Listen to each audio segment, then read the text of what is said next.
Everybody, hello Gravitrons. I'm More Gravity. Let's play chess. I'll be playing in this tournament of 10 minutes per side per game.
tense game.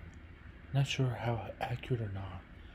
A lot of pawns, mostly pro knights. Got my opponent on time. We'll give him a more full review in just a few seconds here. Let's let this even out. We can even start the review. I played d4. I've been playing queen's pawn openings recently.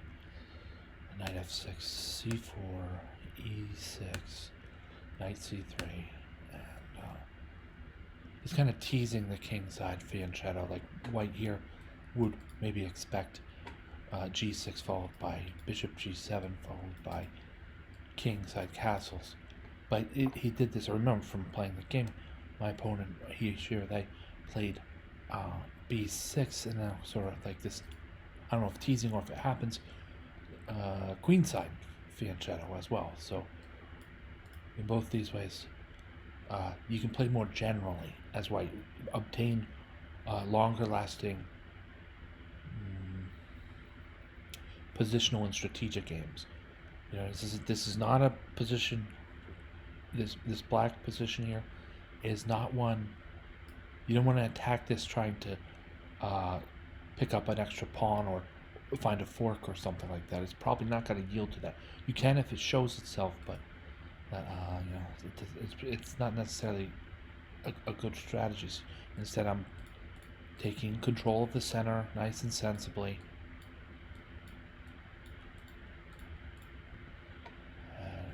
A strong knight helping things. The queen pitches in. Light squared bishop covering c4. You know, just classic central stuff. And bishop e2 is not a timid goof of any sort. This is not a timid move. This is specifically designed to create a battery on the d1 h5 diagonal.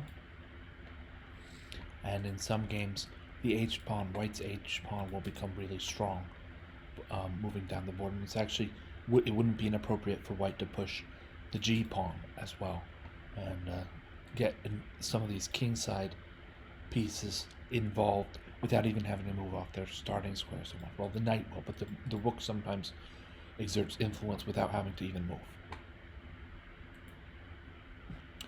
And a queenside fianchetto here, bishop to b7.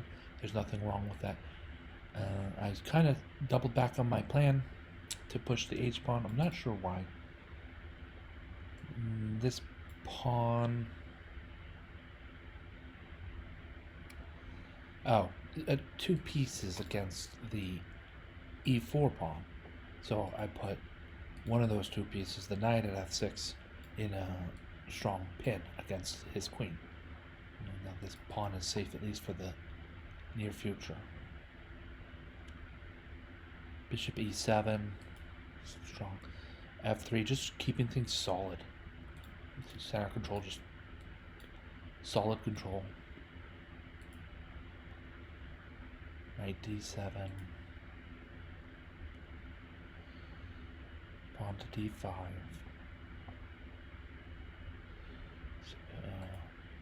Consider that a blunder. Let's at least let the computer explain itself.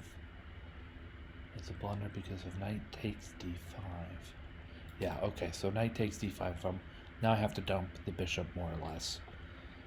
If I want to make hay. You know, bishop takes e7 and the knight on d5 just doubles back to e7 to recover the piece. This, I will have to go over this and make sure that this does not happen again. I've seen this before, and I'm aware of these types of moves in the opening.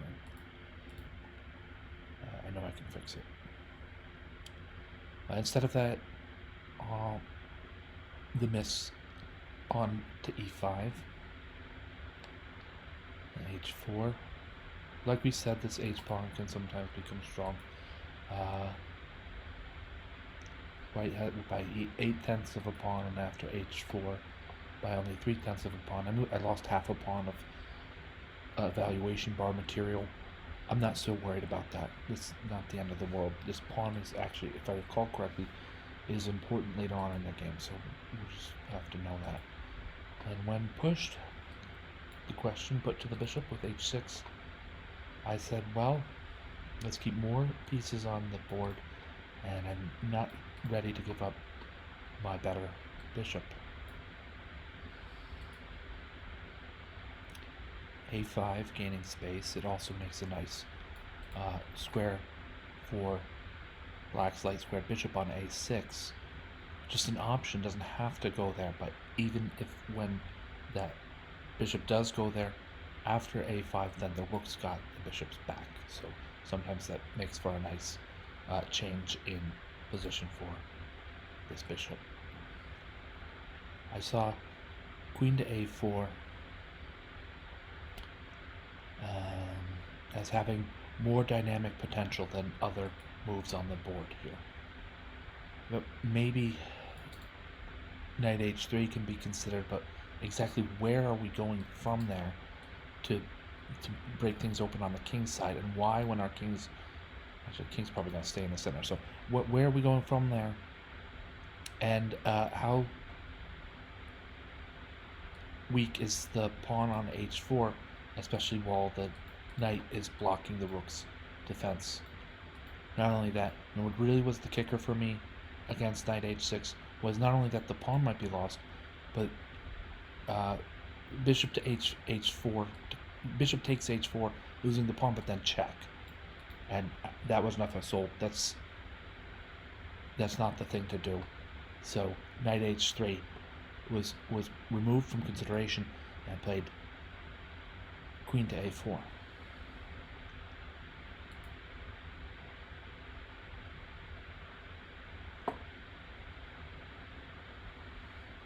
Breaking the pin. I mean, you didn't want a castle or something? Like, I'm critical of this move. My opponent might have thought the castle instead of king f8. So as a competitor, you like to see this, but as a reviewer, you'd rather the castle. And then pawn to g4. So more of these light misses, like it's about a half a pawn.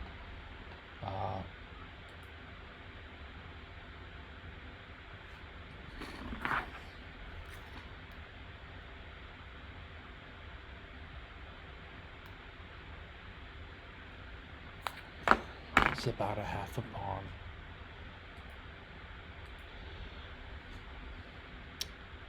So it's just a light miss, nothing too serious.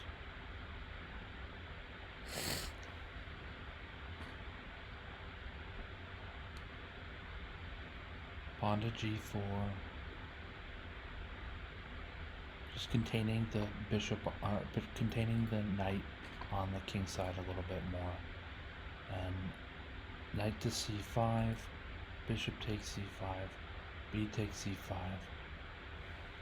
Yeah, this position has a lot of pawns. I believe all the pawns. Now there's been a material of equal value swap. A bishop for knight. I have an extra knight. My opponent has the pair of bishops. Two pair. So I played knight to b5.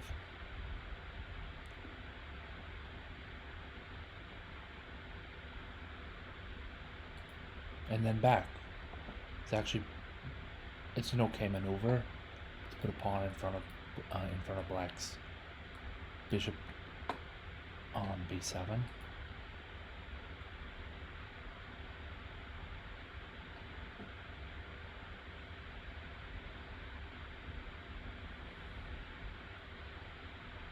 C takes d5, c takes d5. So mostly a game, a lot of maneuvering and finding better squares, potential outposts, things like that. Here I offer the queen trade. My opponent refuses, and I make it a little more palatable with knight to a4. And now queen takes b5.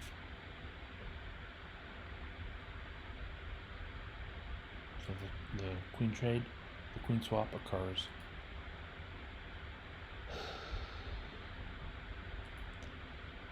I played knight c3, seeing a better future of a knight roaming quite freely on the queen side than any other future where the knight's stuck on the rim at a4.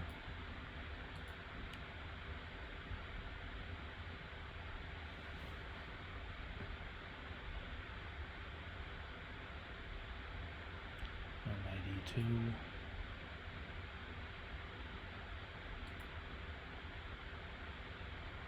Queenside castles indicated as a inaccuracy. I don't see this bishop, throwing a check against my king, and the pawn on c5 and a knight on c3 as well as the bishop on c7 are all in the way of any rook that might find its way to c8.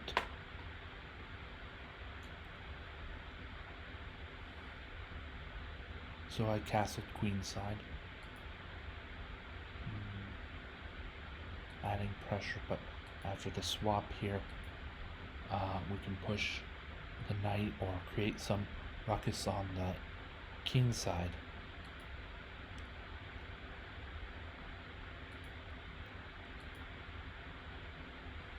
Kick the knight around or make him stay where he is and protect it. It's just about probably the better move. It's best move, computer best move. So yeah. And then I finally stumbled on to a4.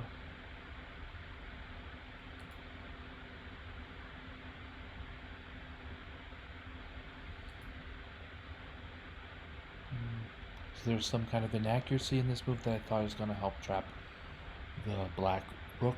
For instance, rook to c4 check is just met with knight to c4, and there's still a lingering threat against black's dark squared bishop on c7.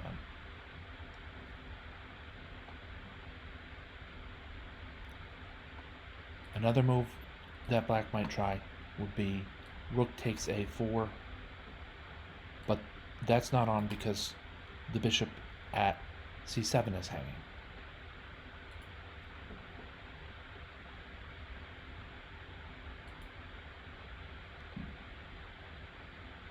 Now, king to d7, and these knights are awesome.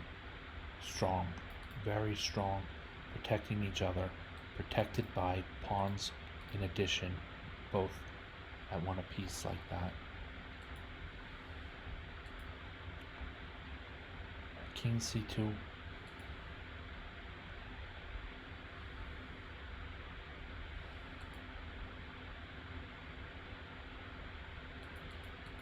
Yeah, so black is threatening to go up the exchange, and yeah, I missed it. I didn't. Wasn't a good move, frankly. What did I play? King to c2 can be delayed. So rook to g4, then king c2, then pawn to b3, and then knight to a2, picking up the exchange in white's favor. Turned out not to matter all that much because I ended up winning on time. My opponent times out in a mostly equal board. White's going to regain the exchange and then have a really awesome outpost for his knight, and knight will be on b5.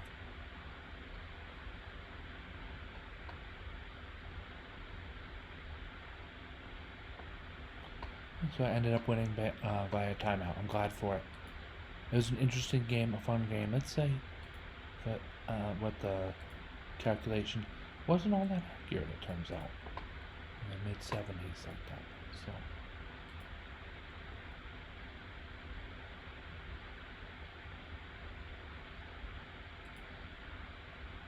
alright, I think that's all for tonight, my friends. Thank you for watching. Thank you, Gravitrons. I'm more gravity.